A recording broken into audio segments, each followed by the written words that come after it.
दोस्तों, साल था 1903। इस समय फ्रीडम फाइटर्स ने अंग्रेजों के नाक में दम कर रखा था। हिंदू मुस्लिम सब एक साथ मिलकर अंग्रेजों को परेशान कर रहे थे। और ये सभी गतिविधियां बंगाल से हो रही थी। इसलिए अंग्रेजों ने इससे निपटने के लिए 1905 में बंगाल का विभाजन कर दिया। अब बंगाल को दो भागों में बांट दिया गया, ईस्ट बंगाल और वेस्ट बंगाल।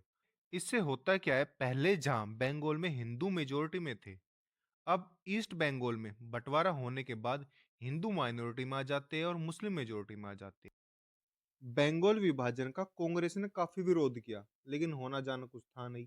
बंगाल विभाजन के बाद हिंदू और मुस्लिम में एक दरार पड़ चुकी थी। 1906 में ईस्ट बंगाल में एक डिस्कशन हुआ कि जो एक कांग्रेस है, हिंदुओं की पार्टी है और हिंदू मेजोरिटी में है। अगर इलेक्शन हुए तो हिंदू जीतेंगे, सरकार बनेगी तो हिंदुओं की बनेगी और लॉ बनेंगे तो हिंदुओं के बनेंगे। इसलिए मुस्लिम दल के कुछ नेताओं ने डिसाइड किया कि ये भी एक पॉलिटिकल पार्टी बनाएंगे और 1906 में इन्होंने ऑल इंडिया मुस्लिम लीग बना ली। अब पार्टी बनाने के बाद होता क्या है, मुस्लिम लीग ने अंग्रेजों के सामने सेपरेट इलेक्टोरेट्स की डिमांड रखी। इसका मतलब कुछ एरिया में सिर्फ मुस्लिम कैंडिडेट ही खड़े होंगे और उनको वोट भी मुस्लिम कैंडिडेट ही करेंगे।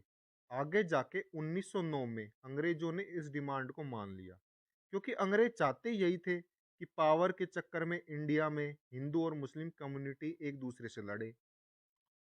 कांग्रेस एक सेकुलर पार्टी थी, लेकिन कांग्रेस में लाला लाजपत राय, मदन मोहन मालवीय ये सभी इन चीजों से खुश नहीं थे। तब इन्होंने 1915 में हिंदुओं के लिए हिंदू महासभा बना ली। अब इसके बाद 1923 में क्या होता है, पंजाब में एक एरिया जहां पर मुस्लिम मेजोरिटी में थे, वहां पर अंग्रेज म्युनिसिपल अमेंडमेंट एक्ट 1923 ले आते हैं। जिससे होता है क्या है, मुस्लिमों की सीट और बढ़ जाती है और हिंदुओं की कम हो जाती है, जिससे हिंदू मुस्लिम टेंशन पंजाब में भी बढ़ जाती है। इसका इम्पैक्ट इतना हुआ कि धीरे धीरे 1925 तक आते हुए हिंदू कम्युनिटी ने आरएसएस का गठन कर लिया। कांग्रेस जो हिंदू मुस्लिम और बाकी सबको मिलाकर यूनाइटेड भारत का सपना देख रही थी, अब वो सपना कमजोर होने लग गया था। क्योंकि कांग्रेस अगर मुस्लिम के पक्ष में बोलती तो हिंदू कम्युनिटी को बुरा लग जाता, और मुस्लिम कम्युनिटी तो मानती ही थी कि कांग्रेस एक हिंदू पार्टी है। इन सभी घटनाओं से होता क्या है कि धीरे धीरे मुस्लिम लीग को मुस्लिम लोगों का सपोर्ट मिलने लग गया था।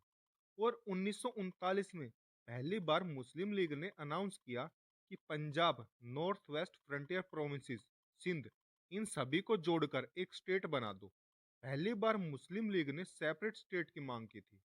और पहली बार पाकिस्तान नाम भी इसी टाइम पर आया था।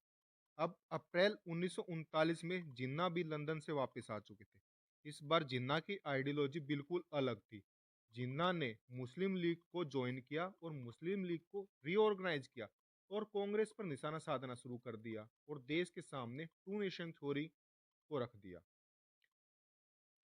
अब 1936 में गवर्नमेंट ऑफ इंडिया एक्ट 1935 के अनुसार जो इलेक्शन हुए थे, उस इलेक्शन में और भी ज्यादा लोग भाग ले सकते थे।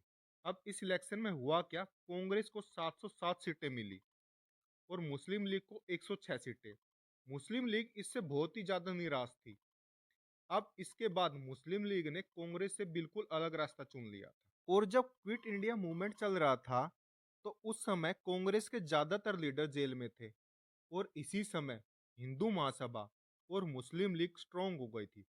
दोनों पार्टियों की आइडियोलॉजी एक दूसरे से बिल्कुल अलग थी, दोनों आपस में लड़ रही थी।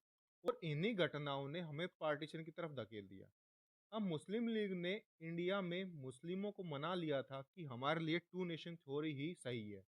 और इसके बाद वर्ल्ड वॉर सेकंड की वजह से अंग्रेज भी इंडिया से निकलना चाहते थे, क्योंकि इस समय अंग्रेजों की स्थिति बहुत ही कमजोर हो गई थी और वो समझ गए थे कि अगर हमने इंडिया को आज़ादी नहीं दी तो ये लोग हमें पता नहीं किस तरीके से बाहर निकालेंगे। अब अंग्रेज आजादी दे तो दे, लेकिन दे किसको? मुस्लिम लीग को जो एक अलग पाकिस्तान चाहती थी, या फिर कांग्रेस को जो यूनाइटेड इंडिया चाहती थी? इसलिए अंग्रेजों ने इंडिया में कैबिनेट प्लान भेजा, जिसके अनुसार जो स्टेट होंगे वो तीन ग्रुप में होंगे और तीनों ग्रुप के अलग अलग कॉन्स्टिट्यूशन होंगे और उनके ऊपर होगा सेंटर, सेंटर का एक अलग कॉन्स्टिट्यूशन। इस प्लान के अनुसार कांग्रेस को लग रहा था कि आने वाले समय में इंडिया के बहुत ही ज्यादा टुकड़े हो सकते हैं और ये प्लान इंडिया के लिए ठीक नहीं है। इसलिए कांग्रेस ने अंग्रेजों को कहा कि इसमें कुछ सुधार की जरूरत है और अंग्रेजों ने उसको मान भी लिया था और जिन्ना को ये मंजूर नहीं था। इसीलिए मुस्लिम लीग ने 16 अगस्त 1947 को डायरेक्ट एक्शन से अपना हक लेने की बात की और सभी मुस्लिम लोगों को रोड पर उतरने के लिए कहा और एक पीसफुल प्रोटेस्ट करने को बोला। लेकिन होता क्या है, हिंदू मुस्लिम दंगे और हजारों लोग मरते हैं और ये दंगे एक दो दिन नहीं बल्कि अगले एक साल तक चलते हैं। अब कांग्रेस के हाथ में कुछ नहीं था। अंग्रेज जल्दी से जल्दी भारत को छोड़ना चाहते थे। मुस्लिम लीग यूनाइटेड इंडिया के लिए मान नहीं रही थी। इसी दौरान अंग्रेजों ने कहा कि 30 जून 1948 को ये लोग पावर ट्रांसफर करके चले जाएंगे। इसके बाद इंडिया का कुछ भी हो, हमें इससे मतलब नहीं है। अब कांग्रेस के हाथ में कुछ नहीं था। अंग्रेज जल्दी से जल्दी भारत को छोड़ना चाहते थे। मुस्लिम लीग यूनाइटेड इंडिया के लिए मान नहीं रही थी, अलग पाकिस्तान चाह रही थी। इसी दौरान अंग्रेजों ने कहा कि 30 जून 1948 को ये लोग पावर ट्रांसफर करके चले जाएंगे। इसके बाद इंडिया का कुछ भी हो, इन्हें इनसे मतलब नहीं। इसी समय अगर कांग्रेस टू नेशन थ्योरी को नहीं मानती तो देश के पता नहीं कितने टुकड़े होते और मजबूर होकर कांग्रेस को पार्टीशन की बात माननी पड़ी।